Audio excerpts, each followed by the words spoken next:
last 3 weeks, we dealt with a topic that I have a feeling is still going. No, what are you talking about? I don't really want to go back through all of it. I am going to touch on a little bit of a review of what we did because it's integral to where we're headed into the rest of the morning. But just a few slides of review on that. But I did want to, one of the reasons I'm doing is not just for that review's sake, but also I know last time there were probably questions we didn't answer, or maybe you thought about it more. And I was talking to the family after. I think Alan said, I don't know, you might want to spend another week. I thought, no, we're not going to do another week. But I do want to at least give you the opportunity to ask any other questions you might have, because the topic is pretty, I think Kathy said, I've never heard this before, and I'm sure that's a common thought in the room. So what we're talking about is this section where it talks about I'll read the verse 4 there.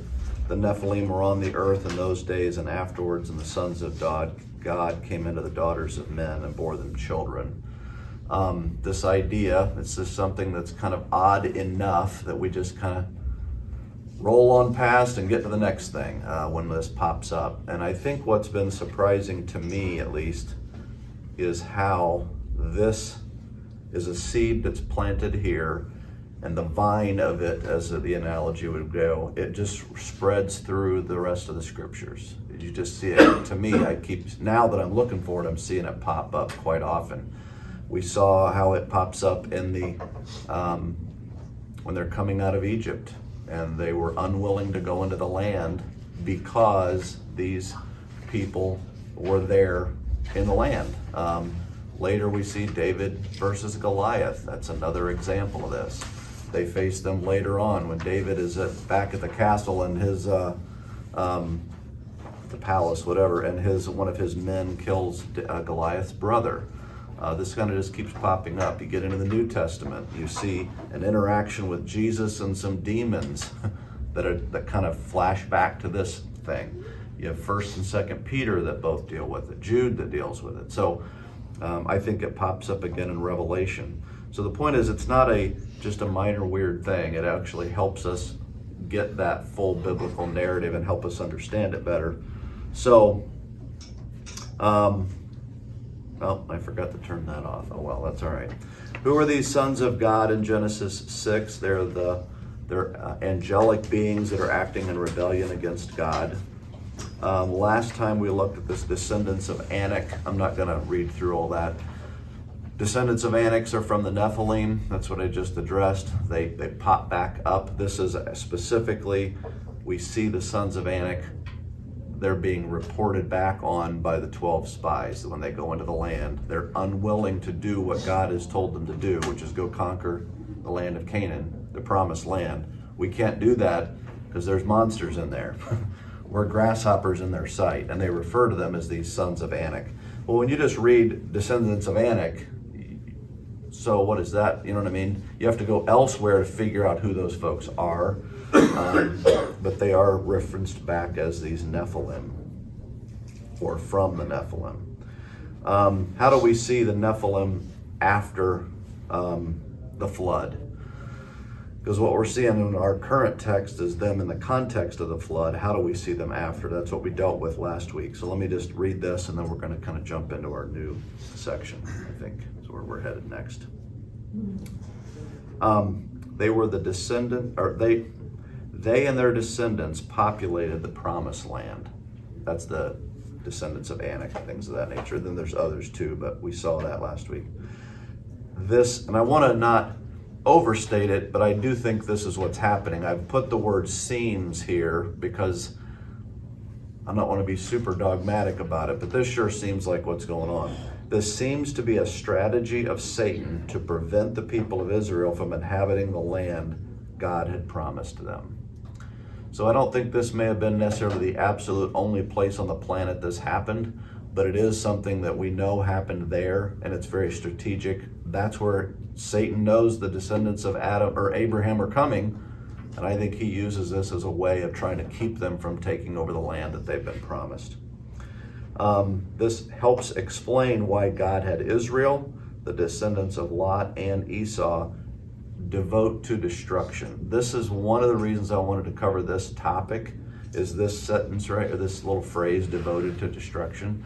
It's one of the big pushbacks you would get from unsaved folks about how God wants to just obliterate these nations in the Old Testament. And that literally still gets brought up today because of what you see going on in Gaza and the conflict and all this. This is a very real, present day. You may get pushback from somebody on that very issue. You worship a genocidal God who wanted to kill off all these people. And to me, this answers that. Why is that the case? It's not every nation. He didn't wipe out the Egyptians completely. Do you know what I mean? He didn't do that. He didn't do that with a lot of other nations. But he does do it with these select groups, and it's because of their connection to this Nephilim situation. First time the Nephilim were on the earth, he dealt with them with a worldwide flood. It just completely took everything out. That was his dealing with it, dealing with that problem method.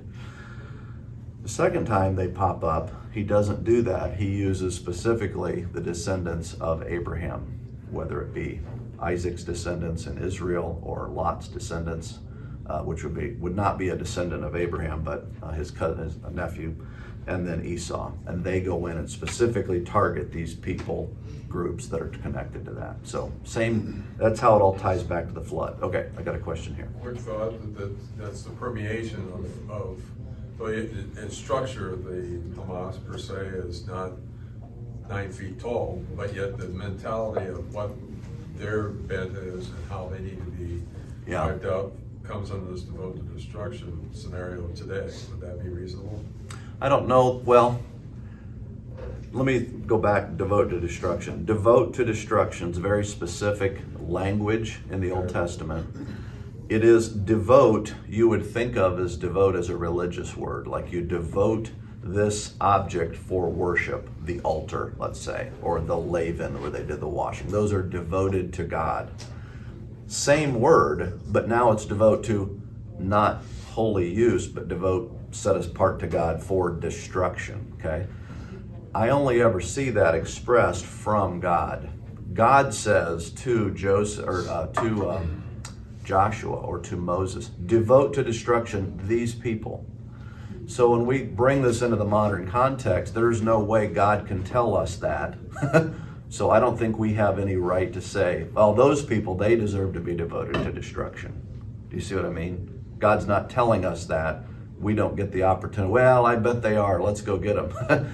So I think if we use that today, that would be bad. Now, does this get used in the opposite way where Hitler sort of devoted to destruction the Jews? Yes, but that's completely different. And what I mean by that is he just wanted to wipe them out because he hated the Jews. Is it the same? In the English, would it be the same? Yeah, but it's not the same as what we're seeing here. This is more of a set apart unto God for destruction. When you're doing wiping out people because you hate them, that's totally a different thing. So it looks the same in the English language. It's not the same. That's kind of the point I'm trying to get to too.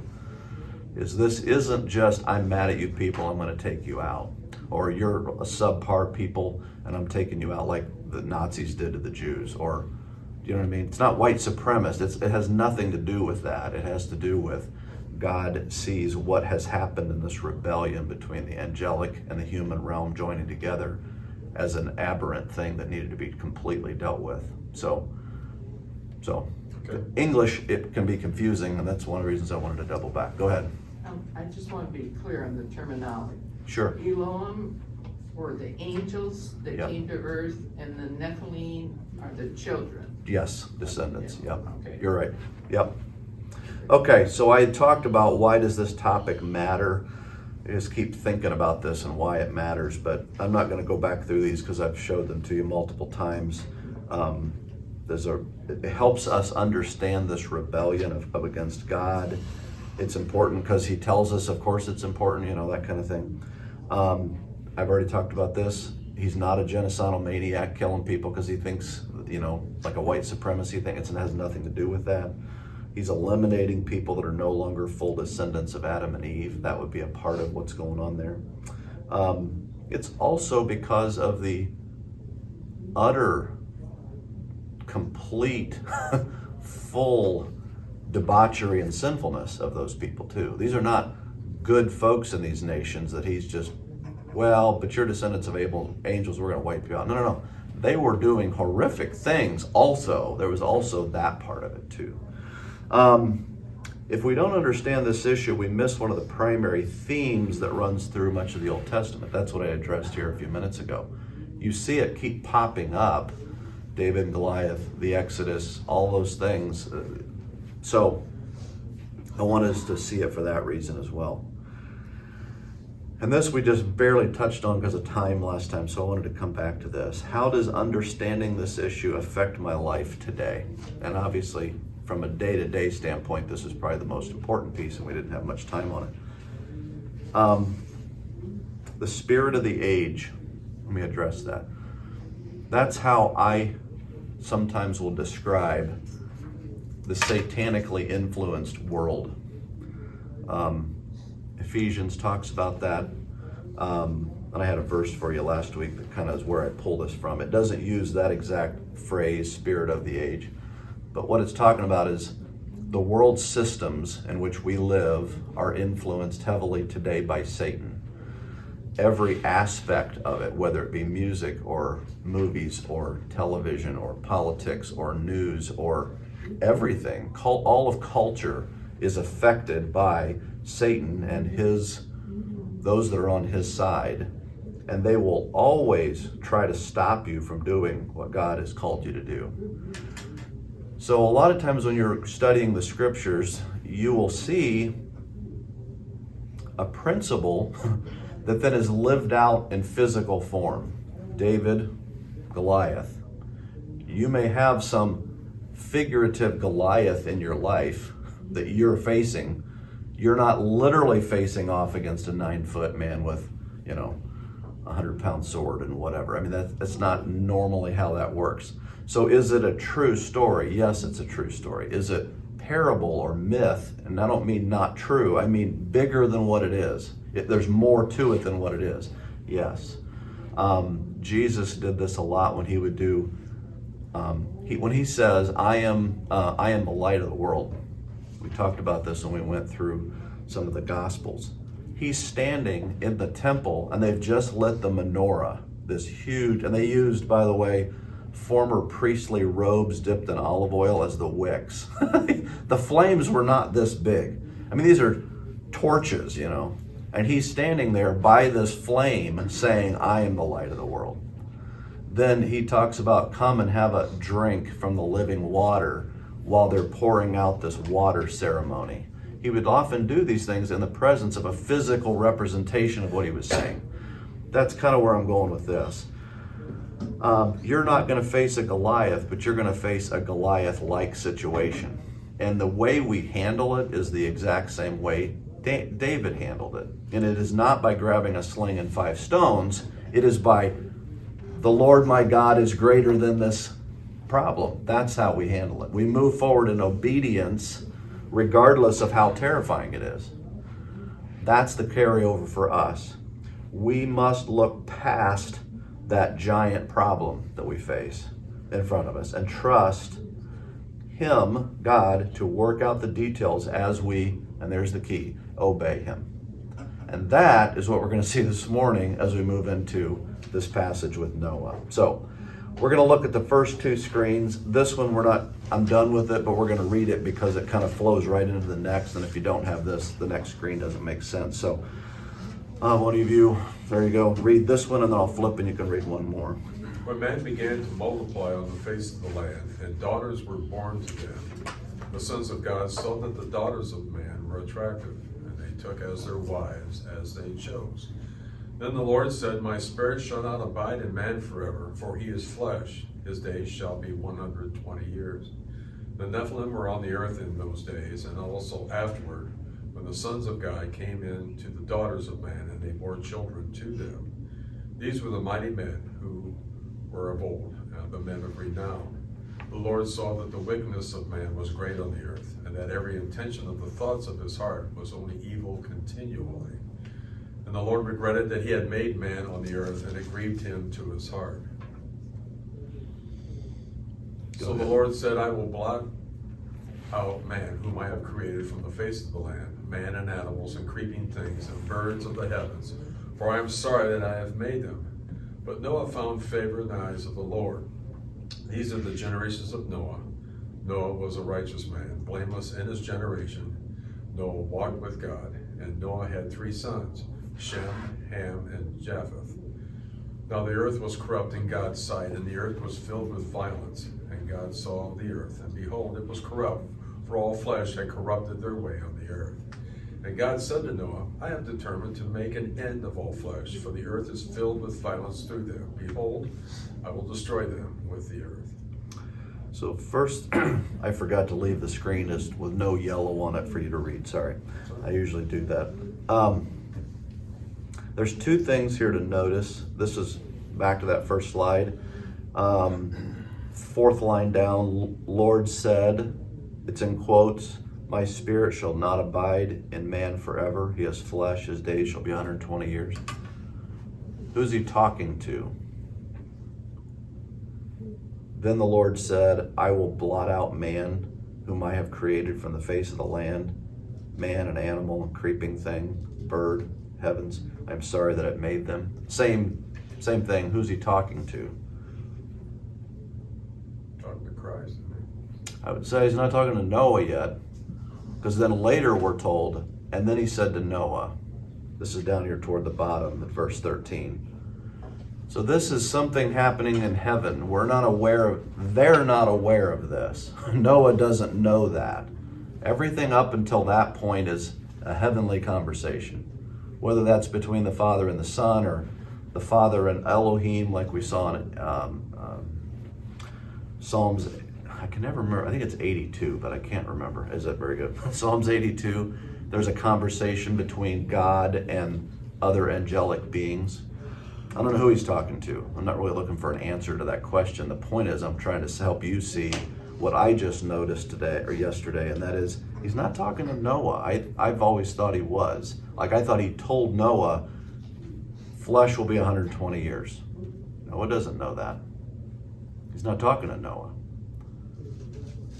So the other thing that can be confusing when you see this, my spirit shall not always abide with men forever, for he is flesh, his days shall be 120 years. They lived long beyond 120 years, long after the flood. I mean, the time span starts coming down, but Abraham lives to 175 years old. He's many generations after the flood.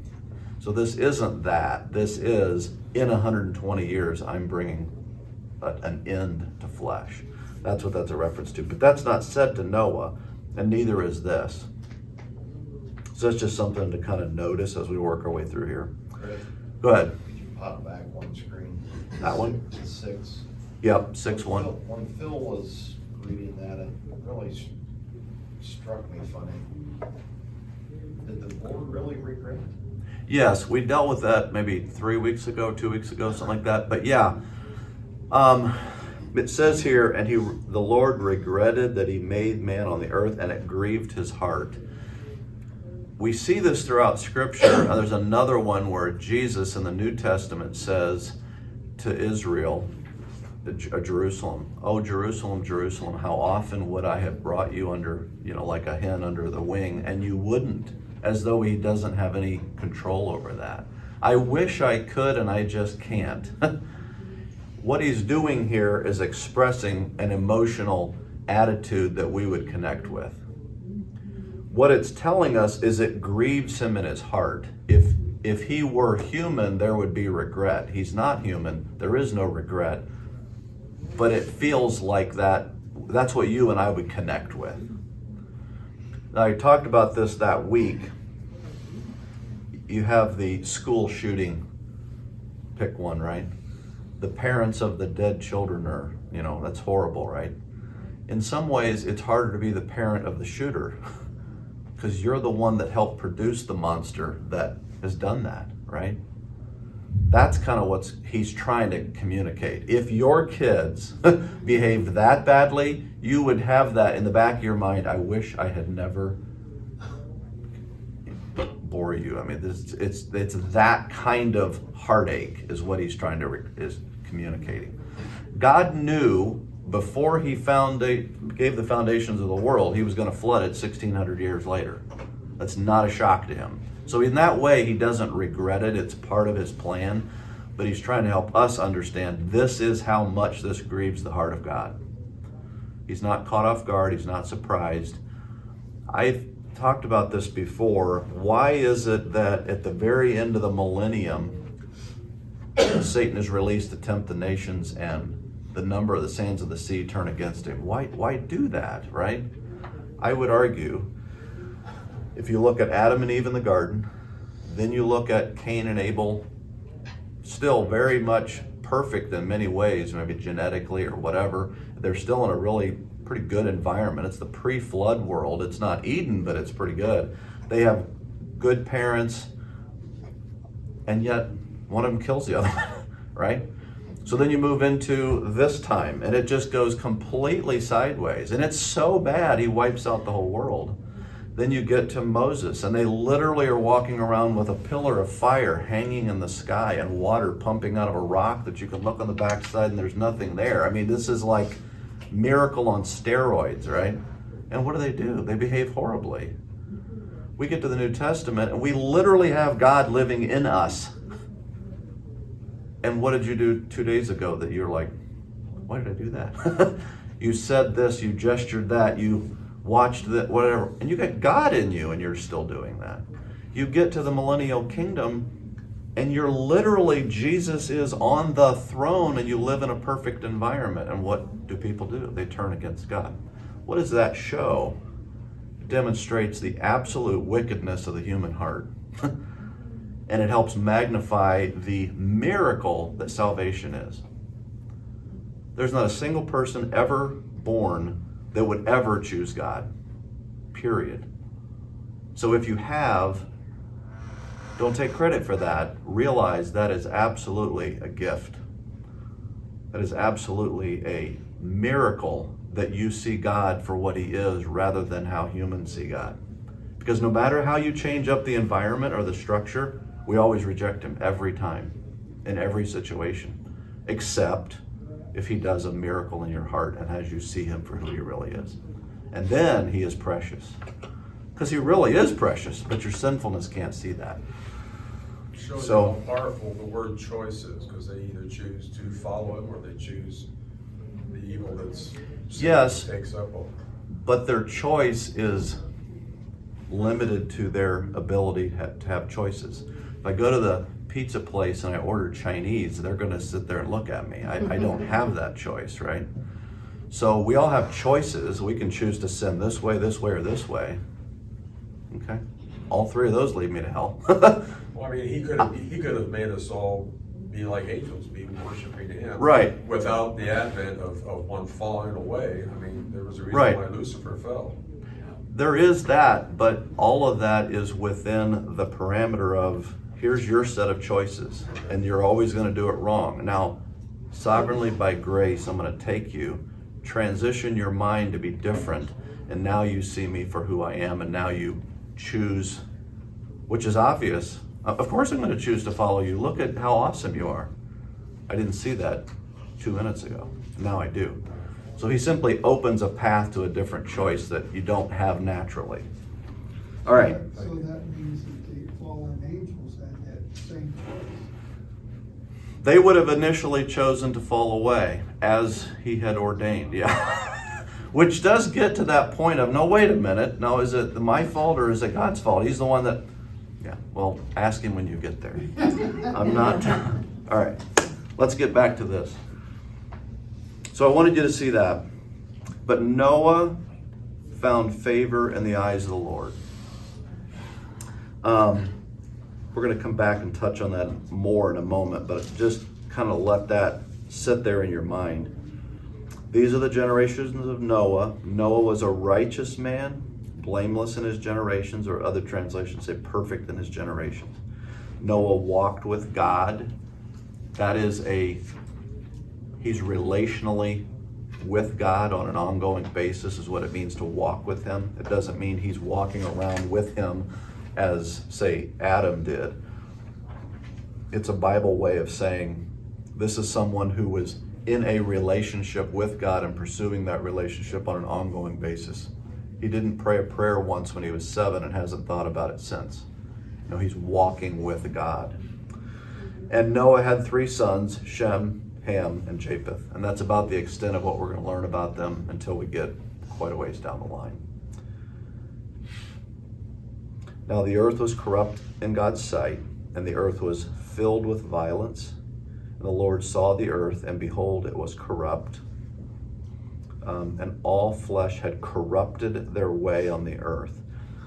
I really don't think that is specifically saying they became sinful or they were behaving sinfully. I think there's more going on there than that, which we dealt with in weeks past. So I think that is dealing with this Nephilim thing that's going on. It is also sinful, but it's not just sinful, I don't think. And then God said to Noah. So now we started, it's not a dialogue, by the way. You do not hear a word out of Noah's mouth until chapter 9. And we're in 6. I'd never noticed that before. This is not a conversation. This is here's what's going to happen. Here's what you need to do. Then God says to Noah, now for the first time, someone on planet Earth knows what's about to happen. Now he's revealing this to Noah.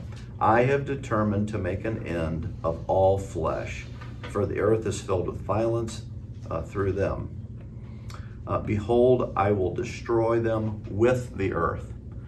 He's saying, I'm going to bring a judgment, but I'm going to use the earth as the tool that I use to destroy the creation that I've made. And he really does just completely wipe the slate clean, and they start fresh. There's all this, like Atlantis, there's the whole theory about that. I really think that very well may just be Noah and his descendants telling people about the civilizations that existed prior to the flood, and therefore, as that story gets retold and retold, it's become Atlantis. Do you know what I mean? It's just pointing to the fact that there was a culture prior to the flood. We don't have record of it.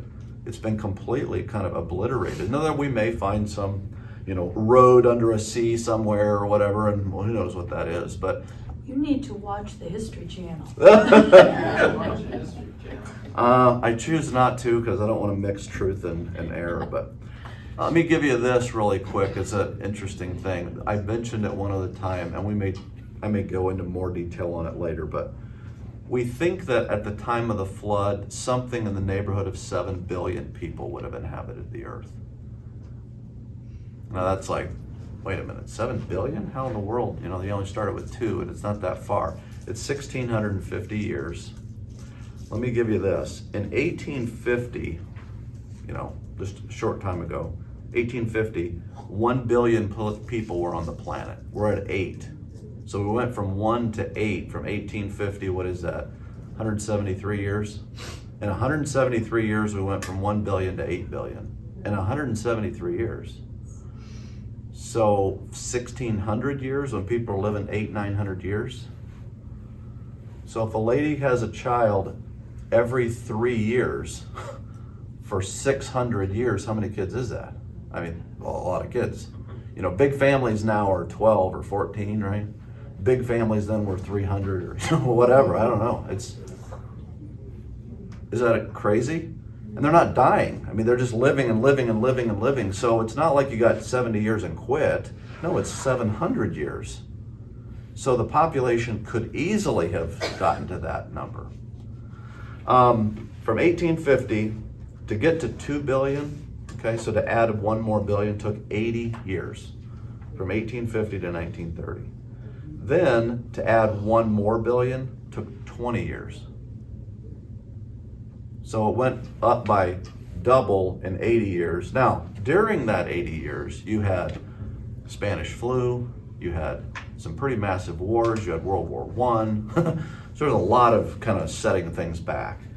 From 1930 to 1950, yes, you had World War II, but you also had the baby boom generation. which is a statistical oddity of this huge spike in births, right?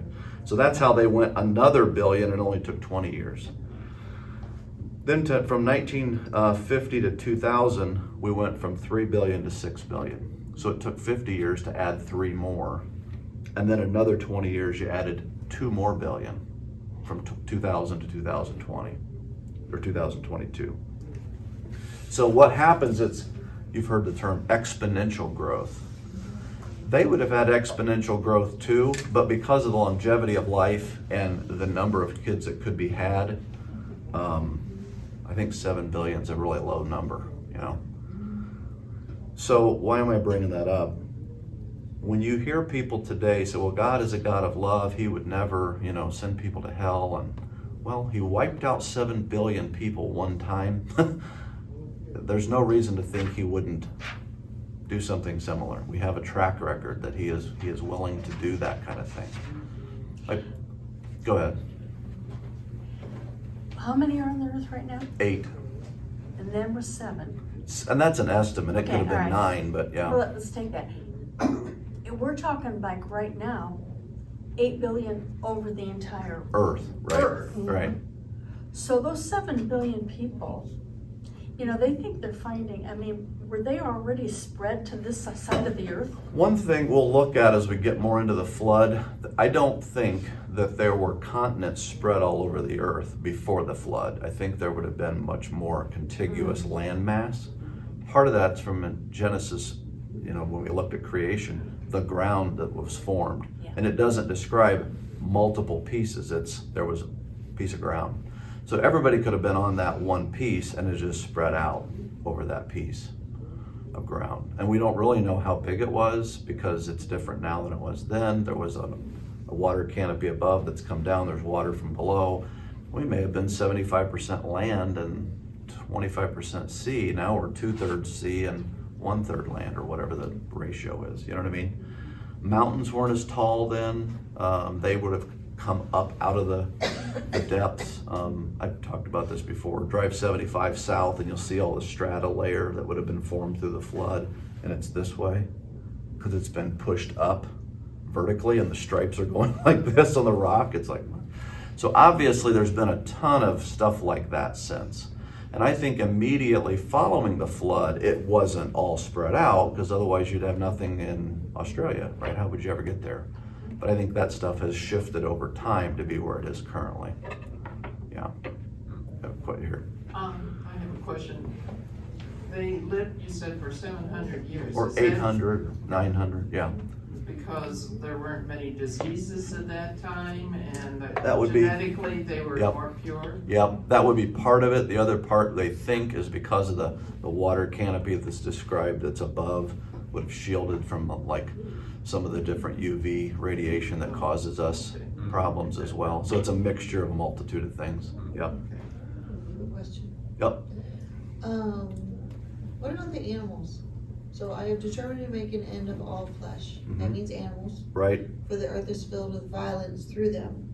So what, I mean, he could have saved all the animals. He could have miraculously saved all the animals. He does. It's Well, called he the does ark. through the No, ark, but yes, go but- ahead.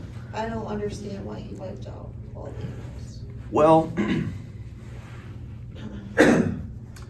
Because were they somehow affected by the human sin? that is one of the or- things that has been, here's the problem. Anytime we go beyond what's there in the text, now we're speculating, right? So was there some sort of a trying to create hybrid type things, and we don't know. How would you destroy man You know. in the flood without destroying all the animals? Now, could God have done it a different way? Yes. He could have sent a human-only virus and wiped everybody out. You know what I mean? There's 100 different ways he could have done it. He chose to do it the way he did it. I don't know if you ever thought about this. Jesus did not need, and hear me carefully, he did not need to die a horrific death on the cross for our salvation. What he needed to do was die. Right? They could have laid him on an altar, sliced, a wrist, and allowed him to bleed out, and salvation could have been attained. God didn't do it that way on purpose. He said, no, I want you to have a picture of what's happening. So this is going to be the most brutal thing you have ever heard about. It's going to be awful. Why? Not because he had to do it that way, because he wanted to show a picture of this is what's going on. That's why he did the flood the way he did.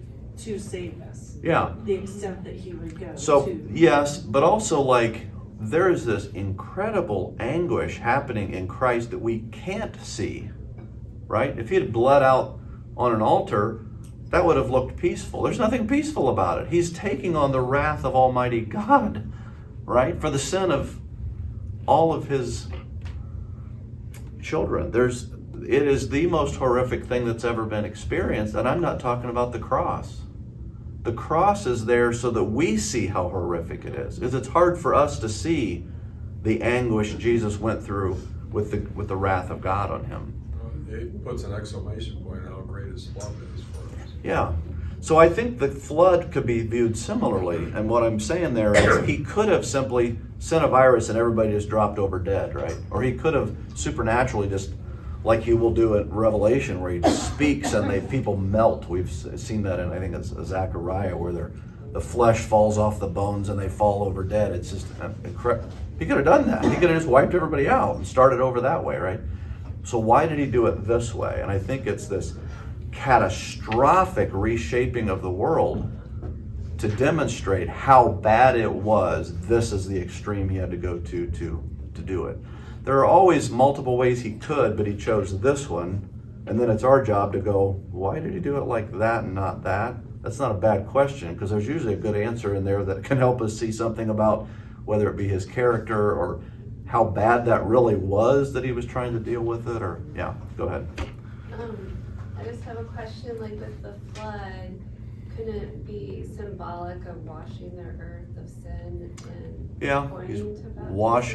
washing and, yeah, starting over, yeah. Like, is there a verse about that? About I can't place it. There's something in Peter, but I don't think it relates to that. I think it's referring to us being baptized as a symbol of being washed.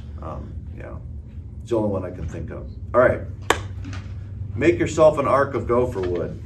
What's significant about it being called an ark? It doesn't say build a boat. It says build an ark. That's kind of odd. Build for yourself an ark of gopher wood. So the word ark is used quite a bit in chapter 6 and 7, 8. And then it's not used again until you get to Exodus 2. It says, now a man from the house of Levi went and took as his wife a Levite woman. The woman conceived and bore a son, and when she saw that he was a fine child, she hid him for 3 months.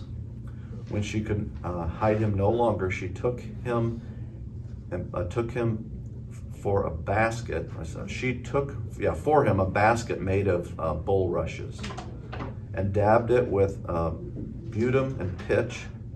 She put the child in it and placed it among the reeds of the riverbank, and his sisters stood at a distance to know what would be done with him. Now the daughter of Pharaoh came down to bathe in the river with her young women, walked beside the river. She saw the basket among the reeds and sent her servant woman to take it. All right, the basket is the same word that's translated ark. So it's not that it's an ark or that it's a basket. It's a box is what it is. When you look up the definition of the word, it's a box. So they take a box, could have been reeds, so therefore it's not perfectly squared off on the corners. It may have been more like a basket, but it's like a box thing. And she lines it with tar and different things and puts stuff in there and sets the baby in it, or he makes a box, like a barge. Think of a barge. You ever seen these river barges? They're these big metal squared containers, and they push them with a tug, and that's what the ark is. It's not the Queen Mary or the Titanic, or it's nothing like that at all. It's actually very much a box is the way it's described. So the word we translated as ark means box. It is used in 2 instances, the flood and the rescue of Moses as a baby. Interestingly, it's used for the same purpose both times. It's a box that preserves life from destruction. Go ahead. The Ark of the Covenant. Different word, but another word for box. I went and looked that up. They both mean box, but they are different words. Yeah. But they all hold something precious. Yeah, they hold something precious. Good point. All right. Make rooms in the ark and cover it inside and out with pitch. I looked up pitch. It's like tar. Yeah, it's like a tar or asphalt type thing. Waterproofing. This is how you should make it. The length of the ark is 300 cubits. Its breadth or width is 50 cubits, and its height is 30 cubits. So we're specifically told the dimensions of the ark. That's not a point that would be necessary to the story. So it's an added detail. So why do we know that detail? That's a significant thing. Anytime we're told a detail that we don't necessarily need to know, it's there for a reason. So I thought there's 200 different accounts in the ancient world of flood, of a massive flood. That's kind of amazing. There's 200 different myths, stories about some sort of flood. One of the most famous is the Epic of Gilgamesh. And this is the box that they were in. It's square. It's a cube. How does that fare in water? Where would the bottom be? Well, wherever it ended up in the next 3 minutes as it rolls and rolls and rolls along, right? Everybody in it's dead in a matter of a few days or a few hours. You'd never survive that. It's an incredibly bad design if you're trying to weather 30-foot waves, you know what I mean? They weren't building boats like this that we know of at the time. One of the problems we have with communicating Noah and the ark and the flood comes from things like this. It looks great on a nursery room wall, but it is entirely inaccurate. And when you're young and you see at church this painted on the nursery room wall, oh, so that's that Noah's Ark, okay. So then later you get to college and you're like, there's no way they could have survived in a boat like that, or like that, you know, or like that. So we do a great disservice to this story by telling it other than the way it's been told. This is the actual proportion of the ark, and this would be built in the shape of a box. It's 515 feet long. Now notice right here, it says that an old Egyptian or Babylonian cubit, it's called a royal cubit, it's 20.5 inches. The way they measure a cubit, by the way, is from here to here. That's a cubit. Well, you go to different areas and you look at different people, they're different heights, they have different dimension. They have 18 inch, 19 inch, 20 inch.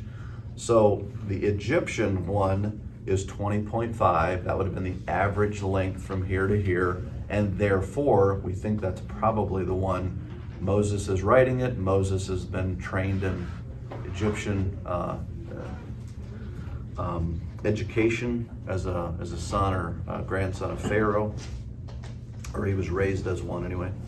So that's why they're using that. 515 feet long, 86 feet wide, and 51 feet high. Now here's the point. Whether that's that or 600 by 100 by, or 2, you know, whatever, that's not the point. The point is the ratio is exactly 6 long, 1 wide. So however wide, say 100 feet times 6 is 600 feet. We now know in modern times through engineering that that's the perfect ratio, up to about 1/8. Anything longer, not good. Anything shorter, not good from a stability standpoint. So how did Moses know to write down the perfect dimensions of a ocean-going liner that need to handle high seas when it wasn't discovered for about 3,000 or 4,000 years later? You can't fake that stuff into texts that are way too old to know that. Do you see what I'm saying? This gives great evidence that the biblical story is true, and this gives great evidence that it's not true. That's the significance of him telling us the detail. We're given the detail so we know, oh, wait a minute. That actually makes sense. Now we understand that. That would have been really stable. They've done the math. This thing could be like this and still not turn over. I mean, it's so stable going back and forth. It's so long, there are no waves that long, 600 feet or 500 feet. So all the waves can't flip it up over its end, right? The only way it could flip it would be this way. And with it being that long, a wave would hit here, but not that here. You know, it would hit at this end, but not that end. It's long enough that waves are hitting it only part of the boat at any one time. When you're building an actual ship, you're going to go from here to there. You need a pointed bow so you can go through the water. You don't want to build something like this, right? They weren't going anywhere. They don't need propulsion. They're just going to float. So there's no need to put a pointed prow or whatever. Now, could they have? Maybe. Let me show you this. You've seen this probably. This is the Ark Encounter down in Kentucky.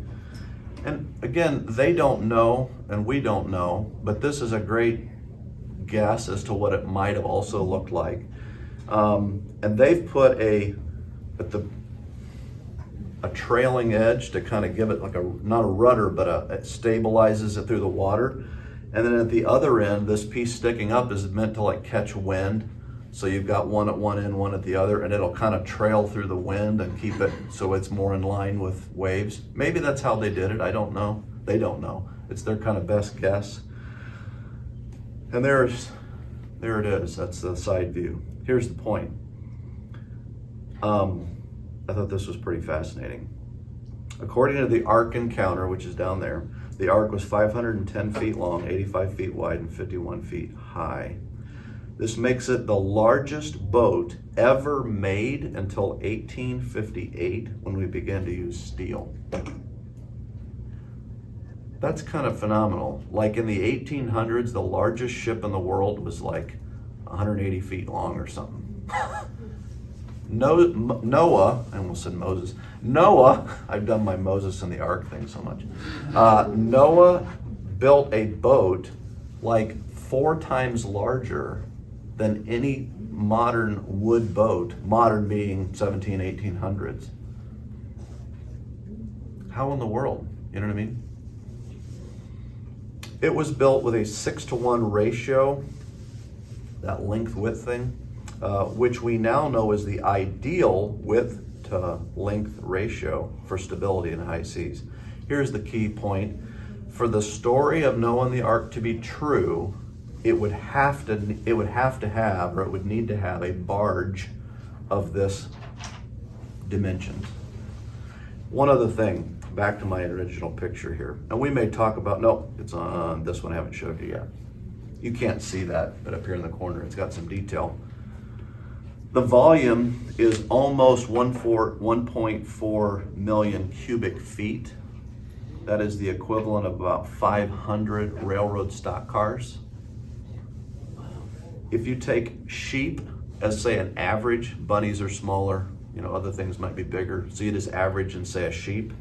This thing could have held 125,000 sheep.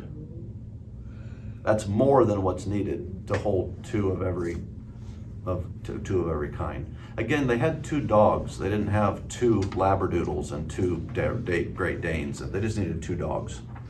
And from that, you would produce all these other kinds of dogs.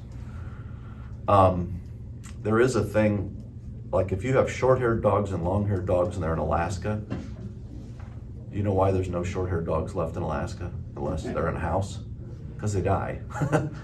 They just freeze out, they die. Very, very hot climates tend to have dark pigment skin people. Why? Because light-skinned people get skin cancer and die and stop producing people. It's not evolution, it's just this trait becomes dominant in this area. And so now those people tend to look more like this, and these people look different because they're in a different climate. And there's a mix of black and white everywhere, but this dark color is prominent here because of environmental things, and this group is prominent over here because of environmental things. Short-haired dogs don't live in Alaska because they can't survive it, and long-haired dogs don't live in the Caribbean because they die of heat exhaustion, right? So there's nothing like that points toward evolution. It just points toward what I was just talking about. There's also plenty of room for food on the ark. This is a kind of a diagram that shows the 3 decks of the boat and how that could have broke everything up. So kind of a fascinating thing. All right. Make a roof for the ark. Rather obvious, right? You don't want a bowl that can fill with water and sink. You want a roof on it. And finish it to a cubit above. Above what? We're not told, but we think above the roof. Thus, this piece up here. Something sticking out that would give ventilation, light, things of that nature. That's what we think that may be referring to. And set a door of the ark in the side. They don't need 30 doors, they just have a door. Make it with a lower, second, and third deck. Again, that's to show that. And then he says again, for behold, I will bring a flood of water upon the earth and destroy all flesh, in which is the breath of life under heaven. There will be people that make the argument this was a small regional flood. This really does kind of help eliminate that. And in case we missed it, everything that is on the earth shall die. So why does he kill the animals? Because he's making it clear there's nothing going to be left alive after this, other than the 8 on the boat that are human, and then the people then the animals in the boat. That is it. So why would that be important? He could have just said, I'm going to kill all the people, or I'm going to kill all the people and the animals. But then we would be going, well, what happened with the Nephilim? No, they have breath. They're under the heavens. They're dead too. It just encompasses everything. There's nothing left. He's wiping the slate clean, starting over. That's what it's communicating. Go ahead. About the fish. They don't breathe the air, right? No, I jumped my page here, sorry. Yeah, they don't, here it is, the breath of life. They breathe water, right? Now they have gills that filter oxygen out of it for them, but they're not breathing the breath of life. He doesn't need an aquarium on the boat for that reason. There's a ginormous aquarium called what used to be Earth. Go ahead. Yeah, what is gopher wood? I mean, They don't know. I think I looked it up. It's the only this guy time it's has ever made used. Since he's a Yeah. Do we The have word- gopher wood now? The word gopher wood is used once that I could find, and But that's there it. must have been a lot of it. for Sure, it to yeah. go. They have said that it may have been like a cypress wood, or maybe, it's like a teak or something that's good for nautical purposes. They use that kind of stuff now. But we don't know. There's literally nothing we have that would point to that. So the best answer is we don't know. And then you can get into speculation after that, but we don't know. Would it have been smooth, like how you put it through a lathe now, or? would it- I would think maybe not. I mean, I don't know how they would have. I think they did have steel implements and tools that they could have fashioned it. This is the other thing. There's no evidence that Noah was a boat builder. Yeah. So it is, go do this. Now, remember when God told Moses to have them build the Ark of the Covenant, right? And then these men take gold and silver and they start forming angels that are to sit on the mercy seat and all this stuff. I do think God equips, Kevin used to say this, he doesn't call the equipped, he equips the called, right? So he just got called to build a boat. Guess what he knows how to do now? He knows how to make wood, beams and square and all this stuff. He just starts doing that. This is different than that completely, but I get asked quite often, how do you know how to do that? And I always say, I don't know. Because I do all kinds of stuff I don't know how to do. Now, some of that's just mechanical inclination or whatever. I don't know. So my point is, God just made him with an ability to know how to do stuff and then helped him fill in some details, like the 6-to-1 ratio. He doesn't, that's supernatural to figure that out before anybody knows it. So he just gives him that one. Here's what you're gonna do. You're gonna build this long, this wide, because you can't know that one. But I'll just give you certain talents and abilities that would help you in your ability to build a boat that you've never built before. Why does God make a covenant with Noah? This one's pretty short. Noah found favor in the eyes of the Lord.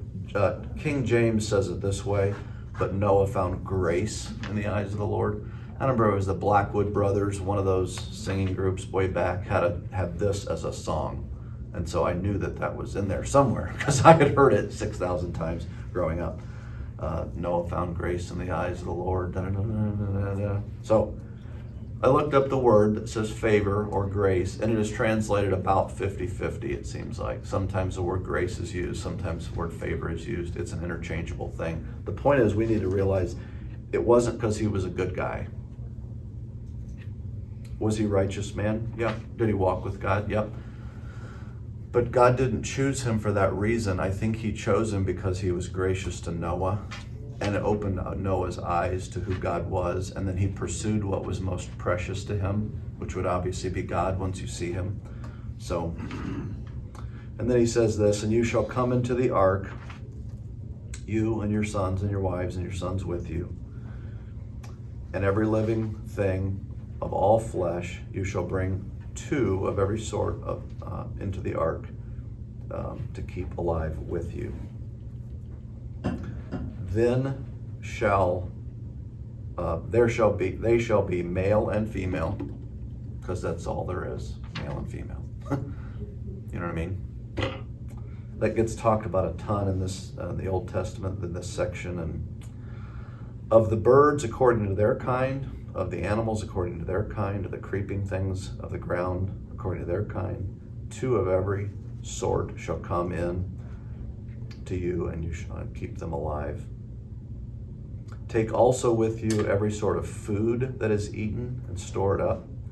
It should serve as food for you and for them.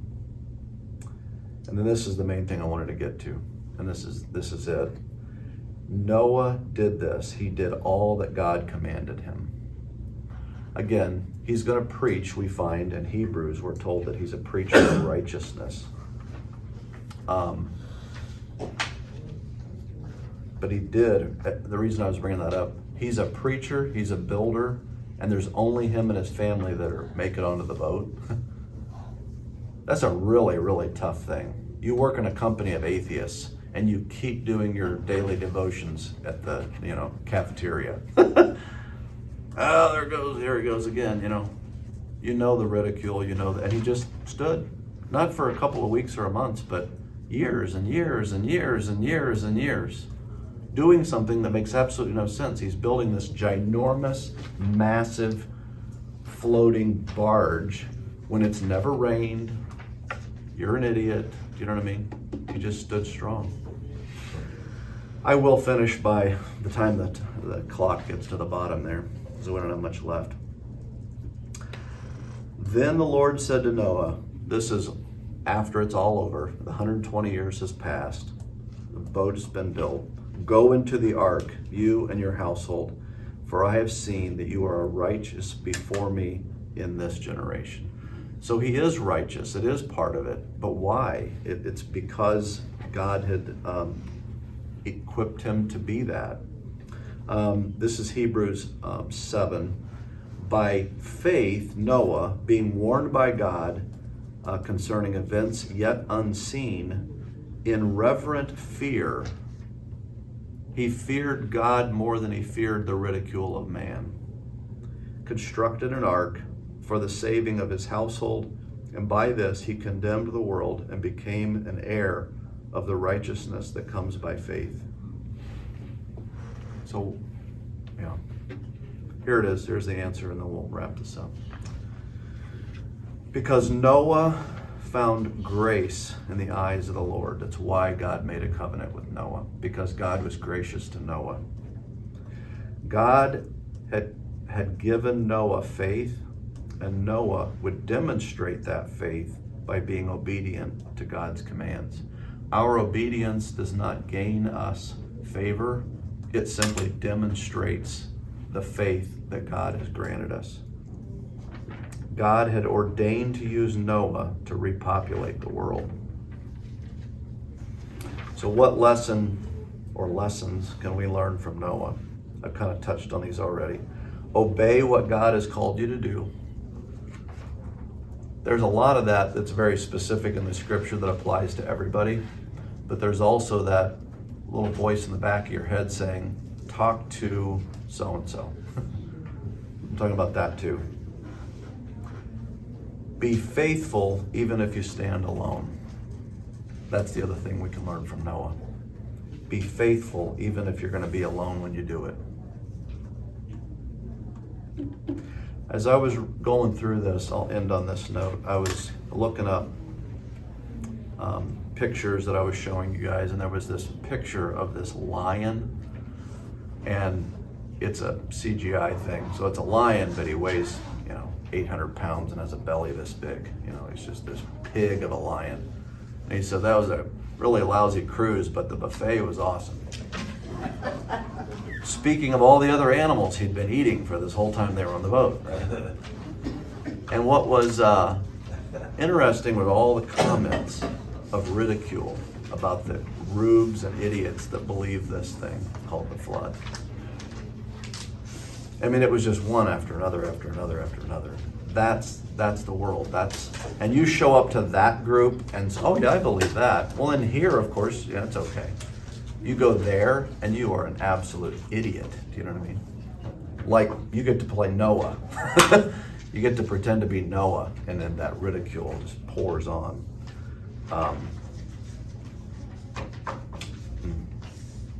Fear God more than you fear men.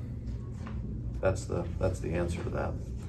Let me close this in prayer, and then we'll talk later if you'd like.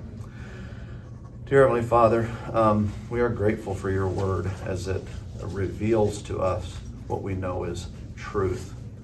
Despite all the ridicule and despite all the